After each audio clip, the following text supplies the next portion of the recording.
Good morning, everyone. My name is Amit Kumar, and welcome to my class on queen theory. So this is probably one of the most important chapter for your exam point of view. You can expect not difficult level problem because altogether queen theory is very difficult chapter.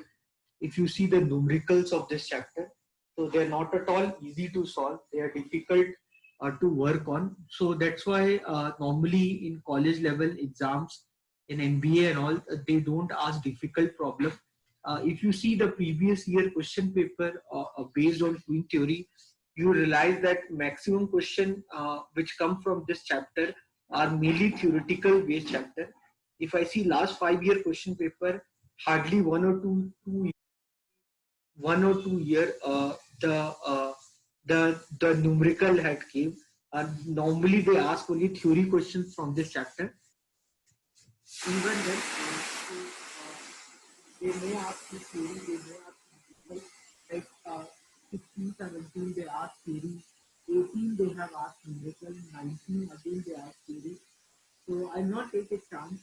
So I'll do everything. I'll do theory also, I'll do numerical also for you people, so that in any way you people don't have to face any problem, irrespective that theory portion will come or numerical portion will come. So the topic for discussion is today is queen theory. We'll basically discuss the theory parts of queen theory. The formulas which are related to the numericals already I posted in the group.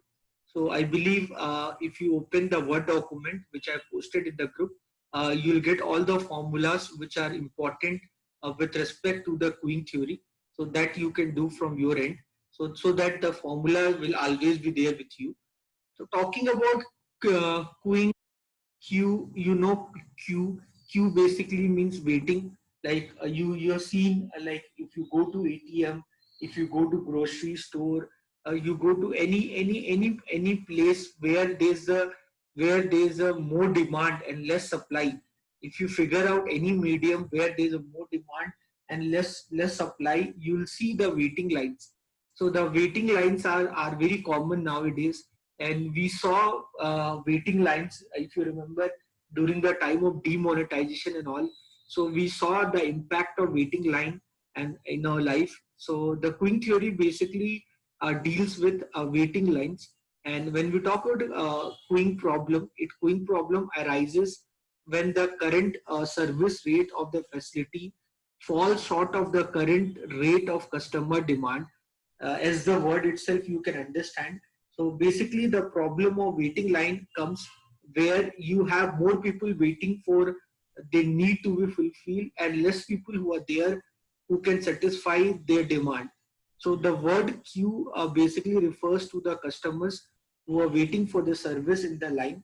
Sometimes the operations manager is faced with the decision of determining just how many service facilities which they can put in the operation, so that they can adequately meet their customer demand. So when we talk about queue is not like something which is visible, something which is intangible. Queue can be something which is intangible also. Like imagine if you have some problem with your banking services. Imagine if you lost some debit card or credit card and you call to the customer care, and imagine you are waiting there for 15-20 minutes so that some customer care representative speak with you, but at the end of the day also nobody speak with you. So you can understand the kind of frustration what you will get through, and because of which it happens that you may not consider that particular institution to your next services.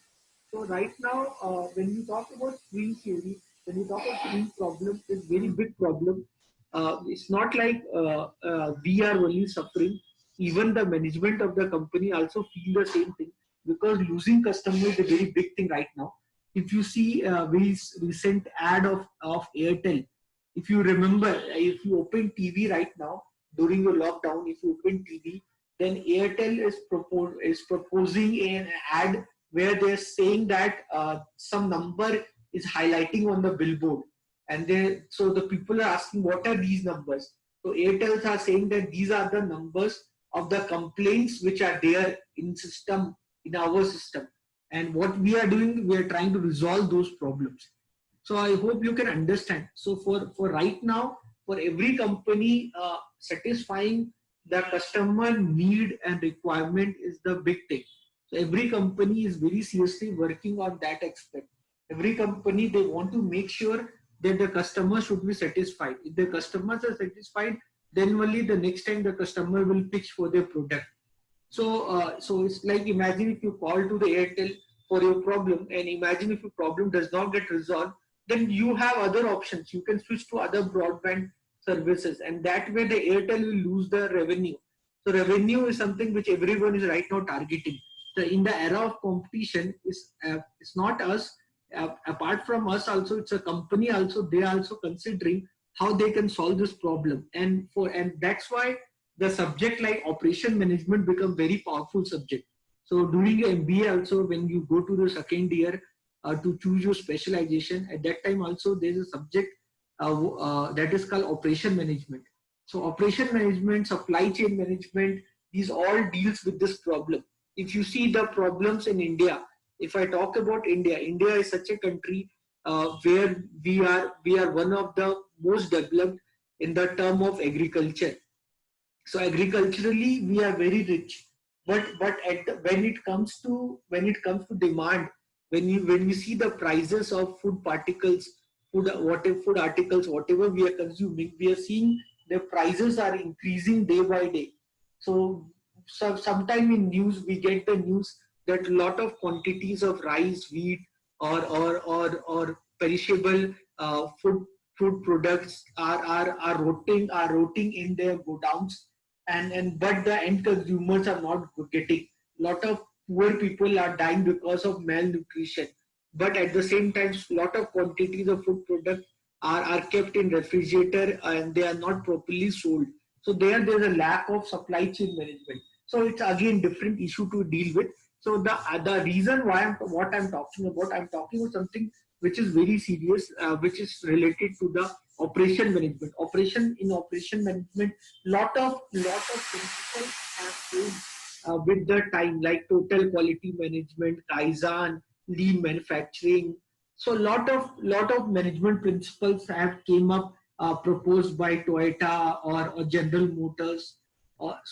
These companies like them, they always work on such a way that they can understand the customer need, and instantly they can satisfy the customer requirement. That is what they're looking for. So operation management is again very important thing, and it is a decision of the operation managers to understand how he or she can allocate the service facilities which can be in operation in order to adequately meet the customer demand.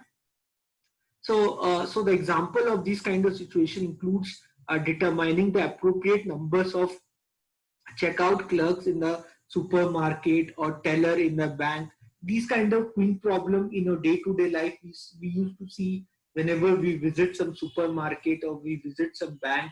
So these are very common places where you can see the quick problem, and it is a responsibility of the operation management to come up with the solution so that the customer requirement or the customer end satisfaction should be done. So there are two basic types of costs which are associated with the waiting line problem. So those costs can be tangible or it can be intangible. When we talk about tangible cost, it includes the cost of equipment, material, labor, etc. So tangible cost, like if you imagine, if you start a new server system, or if you start a new, if you arrange a place for the new tailor in a bank, or a clerk in the supermarket.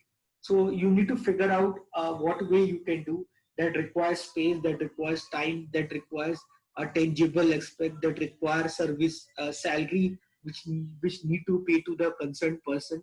So those are the direct tangible cost which comes directly whenever we talks about when we talk about resolving the waiting line problem. While it can, when we talk about queuing problem, so it can involve also intangible cost, which can be physical discomfort or adverse emotional reactions, or reduced or lost sales, and so on. So you can understand these are very what you say such a words which everyone can understand. And so this is basically a waiting line problem what we can discuss in queuing theory. Then going forward, if we talk about the emotional informational requirement, whenever we talk about queuing problem, so the following points can be discussed, like they can be related to the size of calling population, which can be finite or infinite, or it can deals with arrival size, which can be single or in batch. So so you can understand these scenarios. It can be arriving distribution, so the people who are coming, so those people who are coming for their problem to resolve, so we can understand the pattern at which they are coming. So the pattern or the distribution of arrival, it can be constant or it can be random. You cannot predict that. You can understand that part. Those people who come at your service with their problem to resolve, you cannot predict them. So their arrival distribution, it can be constant or it can be random.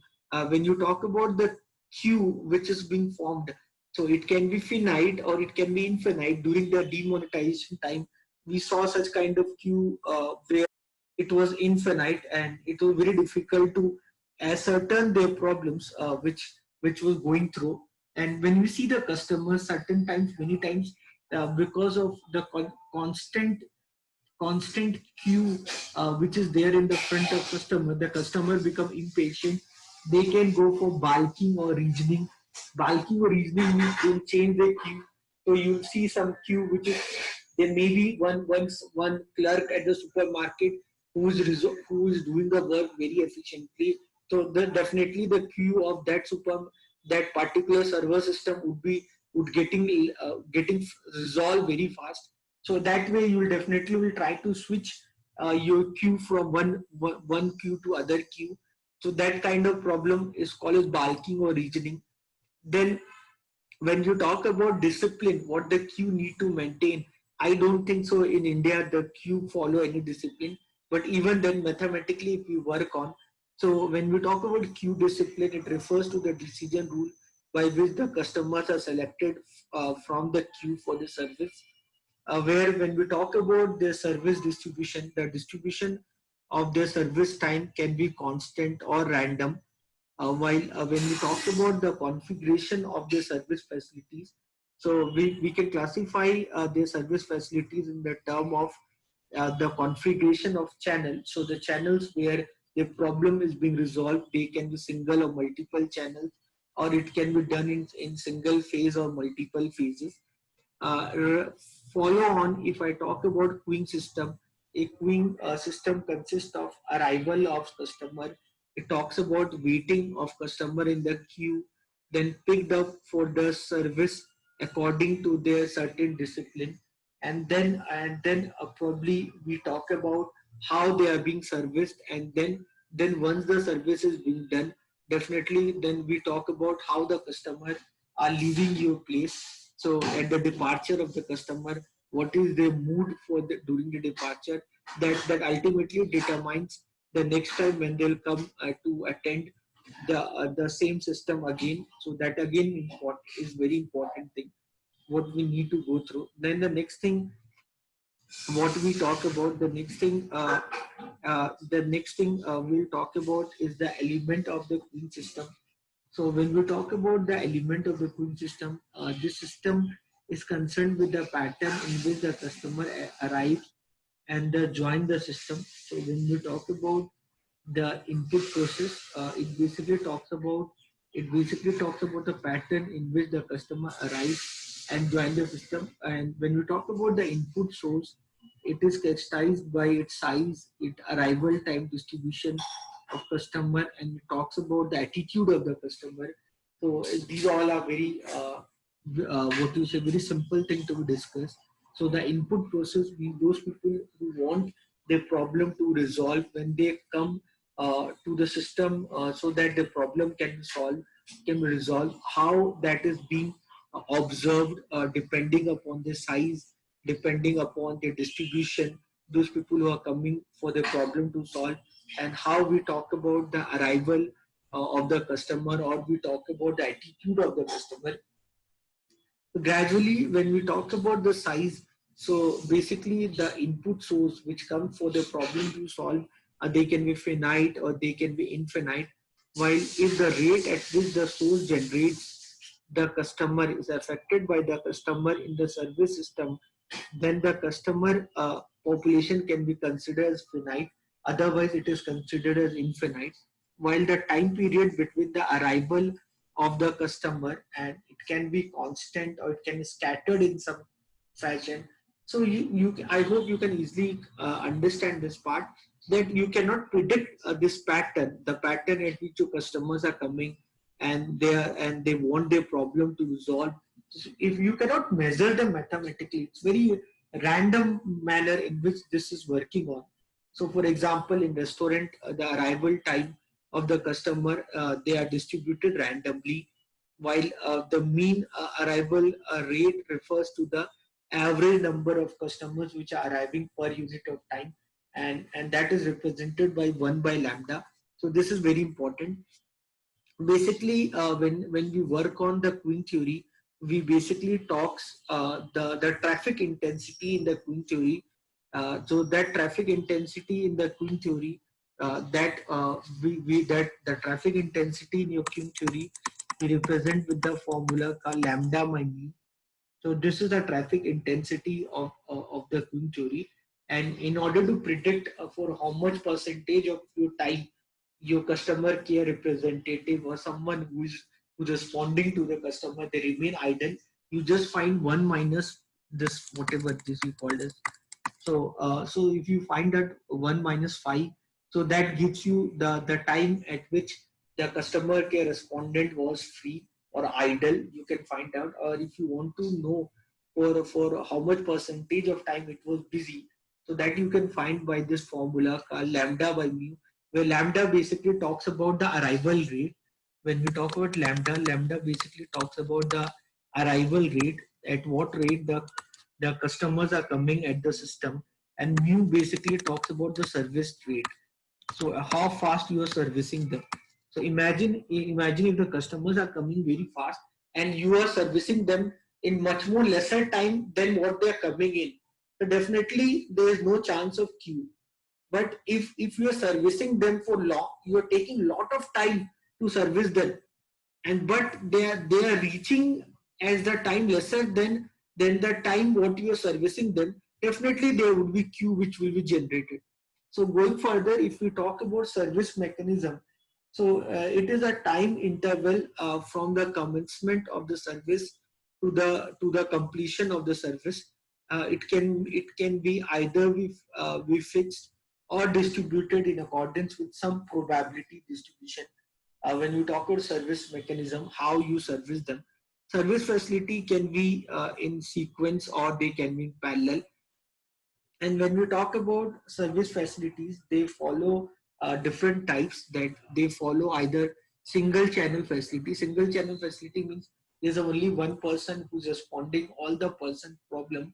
So one queue, one service system facility means everyone, there's only one queue is there, and there's a one facility is there where the problems are resolved. So one queue, one service system facility, wherein the customer waits till the service point is ready to take them for servicing. Then it can be one queue, several service system facility. As the word itself, you can understand. The line is only one, but once you reach there, you find multiple uh, station where the problems are being solved. Maybe you see something like this do outside, maybe ticket counter or somewhere. It's not very common, frankly speaking. So we can either have one channel, one service system, or we can have multiple channel and multiple service system, multiple channel and multiple queue. So I never saw one queue and multiple channel. But anyway, this is just a theoretical uh, thing which you should know. Then we can talk about multiple channel facility. Fine. When you talk about queue discipline, the way the problems in the queue is being solved, it can either follow FIFO. FIFO means first in, first out. You know that you study this in accountancy in a lot of instances. It can either follow LIFO, last in, first out, and then it can follow either random selection. Maybe you are going somewhere where they are playing some kind of lottery or something, or something. I don't know. I never saw something like where they select the customer to service randomly. So that is not possible. That at least I have not seen. Or it can follow. It can follow any other mechanism. So it can be either FIFO or LIFO, or it can be random selection, or it can follow output of the queue. So normally, when you talk about the output of the queue, this factor is not important, but in some cases it may influence the service or the arrival rate. For example, if there is only one door to the service point through which the people enter and leave after being serviced, it is possible that people leaving could affect the rate of arrival. You can understand. Imagine there's a problem with space, and there's very less space is there, and with that less space there's only one queue, and through that one queue only the people are entering, and through that one queue only the people are leaving. So you can understand the stampede kind of situation can be created if these kind of things happens. So you can understand this. Now when we talk about queuing model, so it can follow a single queue, single service point theory. It can follow multiple queue, a multiple service point theory. It can follow a simple queue, multiple service point, or it can follow multiple queue, single service point. So you can understand single queue, single service point. You can easily understand. Then multiple queues are there, but there's only one person who is solving their problem.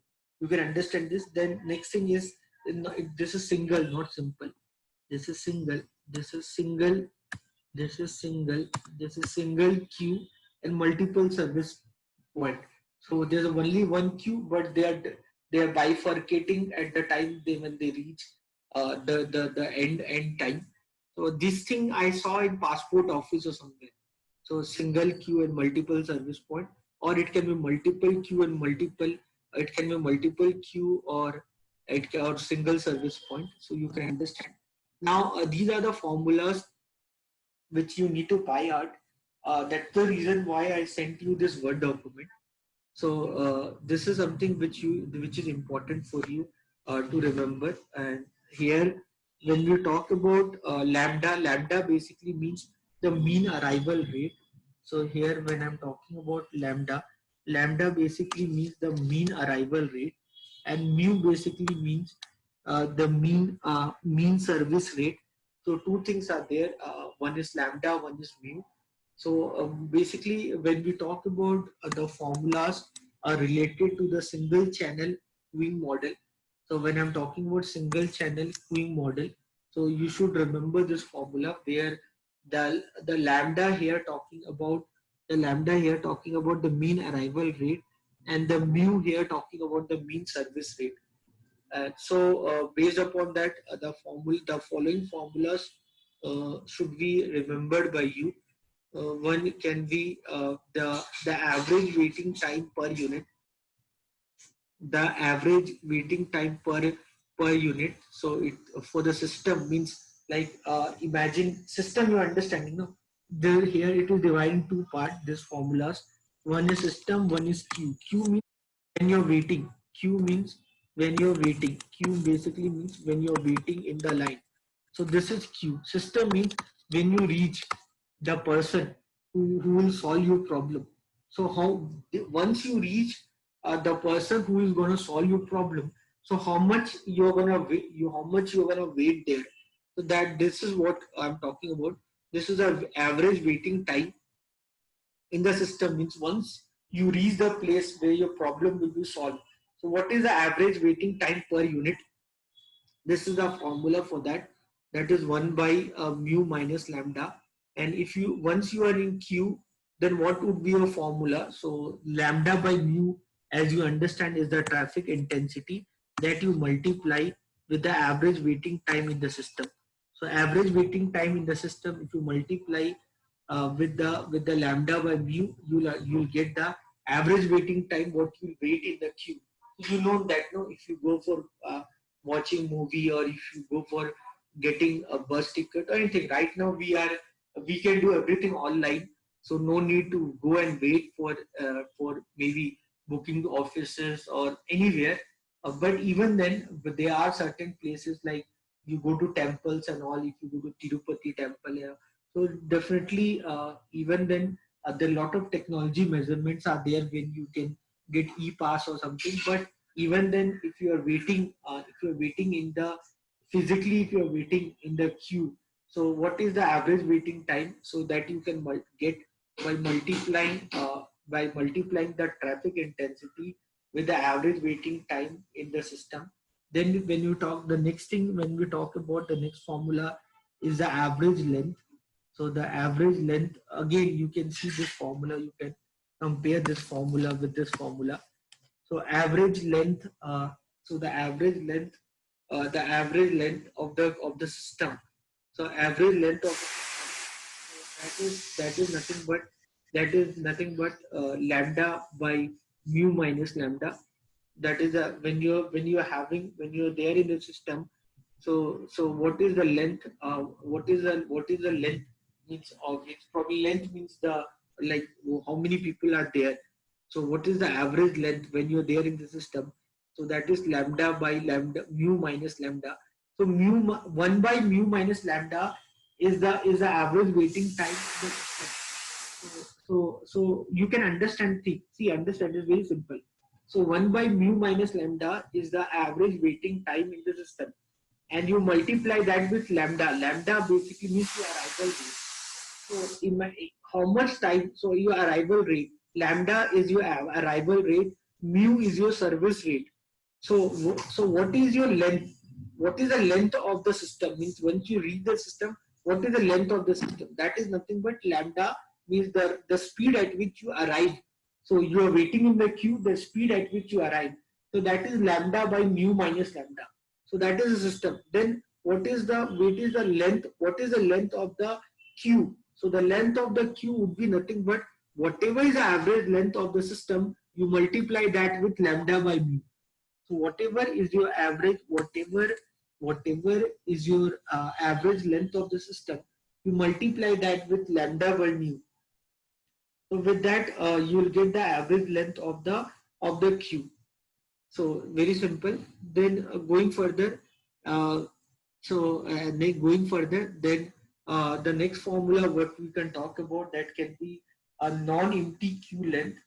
So when we talk about non-empty queue length, so non-empty queue length, this is a formula for non-empty. When we talk about non-empty queue length, so this is the formula for non-empty queue length in front of system. So this is the formula for that. So what would be the length? What would be the length queue length for those people who are coming and they're waiting for the system? So which are not empty. Not empty, you can understand. So those queue length which are not empty, people are there in that. So what would be those systems? So you understand, if you have multiple service,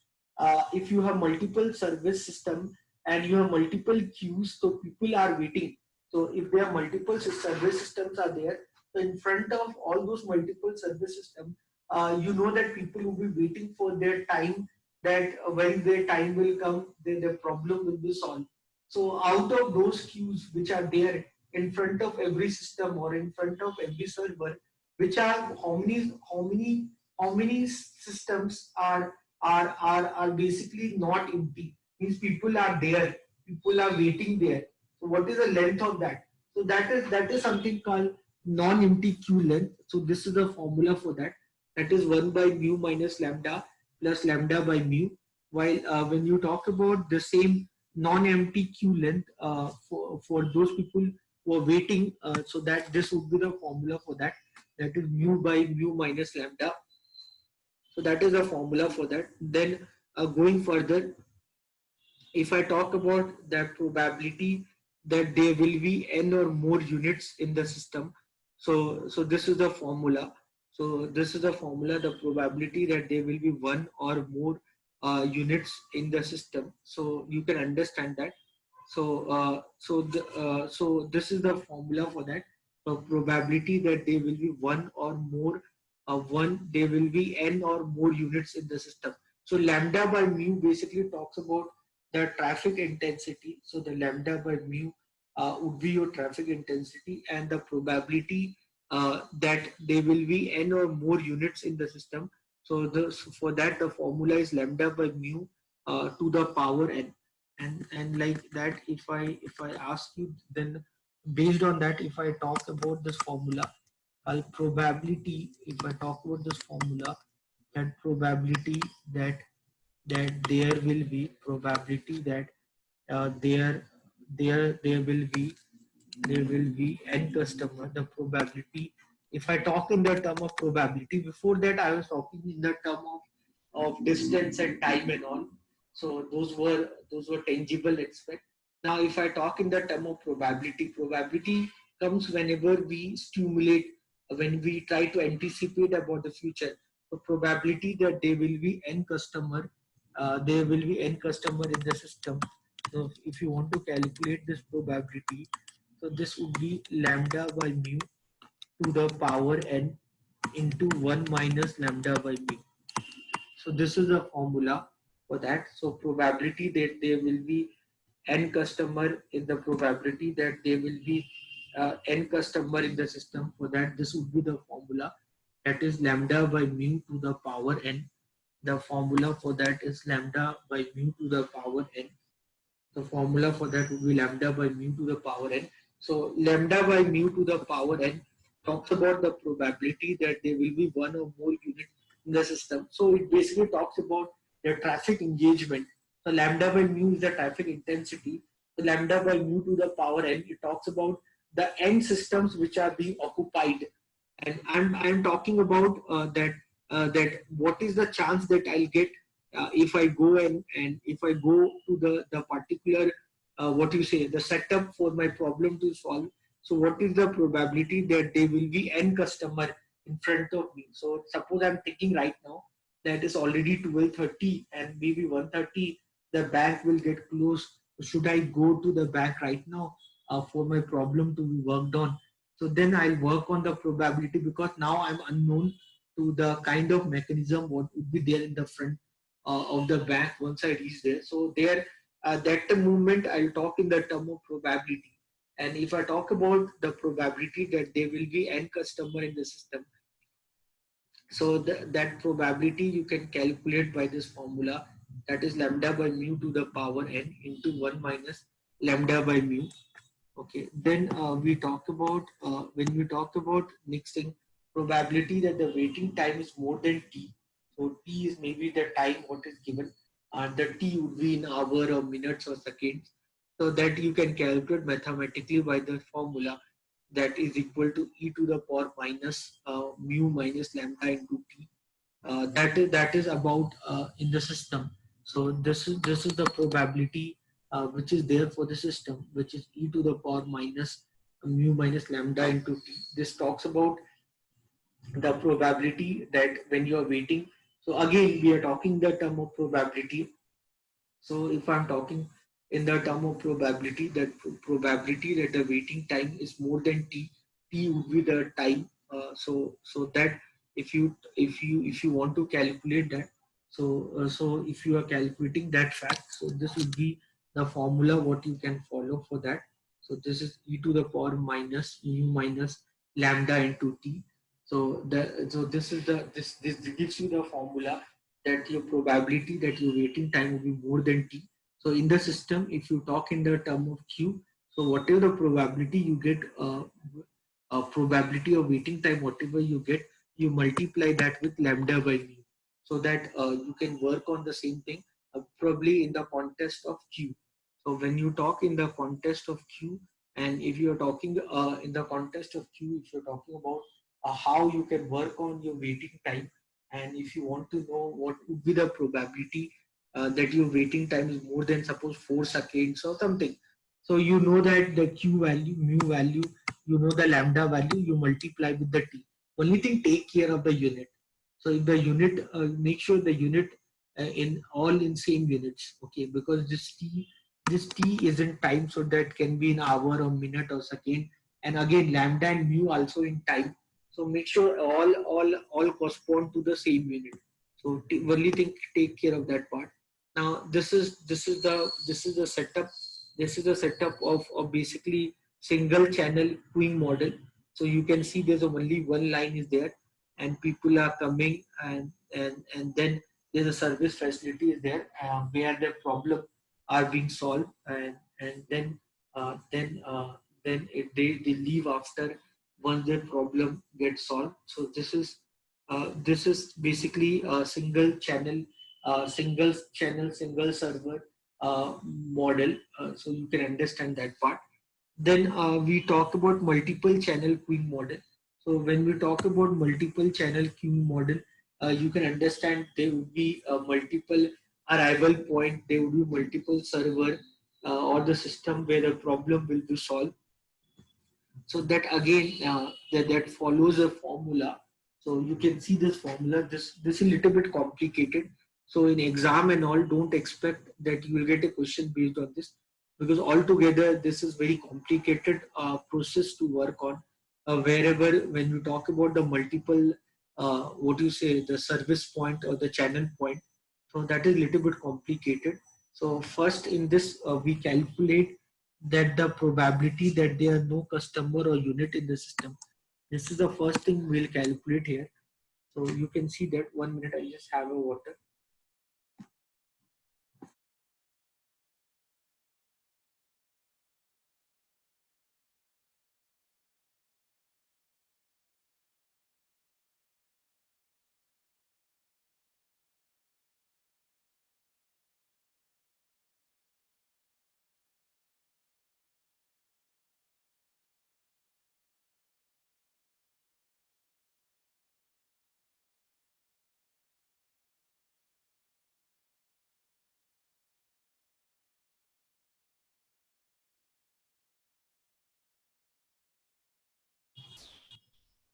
So the next thing we'll talk about here is the probability that there are no customer.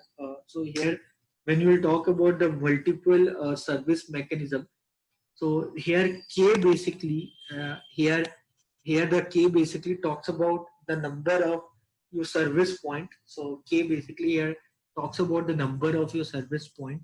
And if you talk about the traffic intensity also, no. So if you talk about traffic intensity here, so the formula is lambda by K into mu. So that is the formula for the traffic intensity here, because there are multiple service points are there. So how many service point is there, that is also important here. So when you talk about the probability that there are no customer or the unit in the system, so n basically talking about the number of customers who are coming, and K basically talks about the service point. So with this, we'll calculate first the probability. Probability, which basically talks about that there's no customer or unit in the system. This is a formula, very basic formula. I believe everyone understand what is n factorial and all. So what is n factorial? Basic permutation, factorial knowledge. I believe everyone have. N factorial means n into n minus 1 into n minus 2 into n minus 3 into n minus 4. Like this, you multiply till 1. If I say 5 factorial is 5 into 4 into 3 into 2 into 1, that is 120. If I say 7 factorial is 7 into 6 factorial, or it is 7 into 6 into 5 factorial. So that is 5040. And so basic, I believe everyone knows this. 0 factorial is 1, 1 factorial is 1, 2 factorial is 2, 3 factorial is 6, 4 factorial is 24, 5 factorial is 120, 6 factorial is 720, 7 factorial is 5040, 8 factorial is 40320, 9 factorial is 362880, 10 factorial is 3628800. So I believe you have that basic knowledge. So when we talk about the probability, that there are no customers or unit in the system. So this is the formula what we follow. So you can understand summation and all. I believe you can easily understand this. Fine. Anyone have any doubt in understanding? Please let me know. If anyone want to ask anything, please let me know. These all are self-explanatory. You can understand this. Now, going further, probability. Now, first, here I talk about the case where I talked about the probability that there are no customer or unit in the system. Here I talked about when there are no customer. So if there are no customer in the system, then this is the formula. When there are no customer, then this is the formula. Then if I ask you what is the probability that there are n units in the system, if I talk about what is the probability here, everything I'm talking till now in the term of probability only. So probability that there are n units in the system, then this is the formula for that. Probability that there are n unit in the system, this is the formula for that. So this is the formula for this. So the probability that there are n units in the system. So here we'll talk about the two case. One case when n is less than k, and the next case when n is greater than or equal to k. So this is a formula for that, where k basically talks about the number of service point, and basically talks about the number of people who are coming for the problem to be solved. So with this, we can calculate their probability. So here, so first we talked about when there's no one in the system. So that is the generalized form. You can understand that P naught what you calculated here, this P naught what you calculated here, this P naught what you get from this formula, that we are putting it here. You can see here that P naught we are putting it here. So with this, you'll get the Pn value. First, we talked about the mechanism in the term of probability, the probability that when there are no customer or unit in the system. So this is the case what we talked about. Then we talked about when there are n units in the system. So when we talked about there are n units in the system, then the two things can happen. It can be n is greater than or equal to k, or it can be n is less than k. So two scenarios can be there now. So we talked about both the scenarios based on this formula. So the P naught what we get from the earlier calculation, that is being put here, and that way we get the value of Pn. This Pn is basically calculated based on this framework. So this is n is greater than or equal to k, or n is less than k. Then we talked about the next formula, that probability that the customer has to wait. So again, so you can see this again, the same P naught. So whatever the P naught you calculated before, you are using it here. So the probability that the customer has to wait. So this is the formula for that. You understand lambda basically means the mean arrival rate, and mu basically means the mean service rate, and k is the number of system. Then when we talk about, first we talked about the probability that the customer has to wait, this we calculate. Then we talk about the expected number of customer in the system. So if you want to calculate the expected number of customer in the system, system means those people who are there whose problems are solving. So how many people are there? So for them again you need this P naught value. So every time you do calculation, you need to calculate the P naught, and that P naught what you calculated, we use it here. Then the next thing, what is average queue length? So whatever the average system length you got, that you subtract with lambda by mu to get the queue length. So this is the queue length. This is a formula for that. So you can understand. Then simple thing. So this, the only thing we have to memorize formula. Nothing else is there. Then the next thing we talk about, that the average time and arrival spent in the system. So this is the formula for that. So whenever once your turn will come, and once you reach to the system for your problem to solve, so what is the average time what you spend in the system? So this is the formula for that. Then the next formula what we talk about is the average waiting time of the arrival. or the expected time the customer spent in the queue waiting for the service. So once you reach the queue, imagine the multiple server system is there where problem can be resolved. You want to problem to resolve, or you want to book anything. It depends the situation to situation. So what is the average time you wait for your turn to become? So this is the formula for that. So again, you just need to memorize it and nothing else. It's not at all something rocket science or something. A few things we just need to memorize it, and once we memorize, your work is done. So that is what we need to work on. So this is what I told you before. So utilization rate, so the traffic intensity. So this is the formula for that. Lambda is equal to k by b. So this all theory things which we have discussed in today class.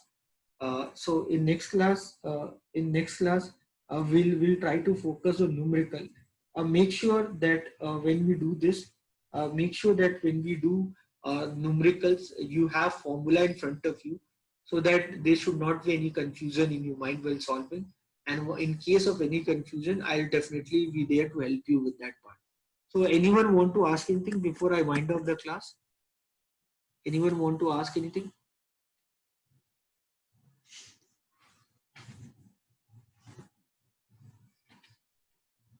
Anyone want to ask anything?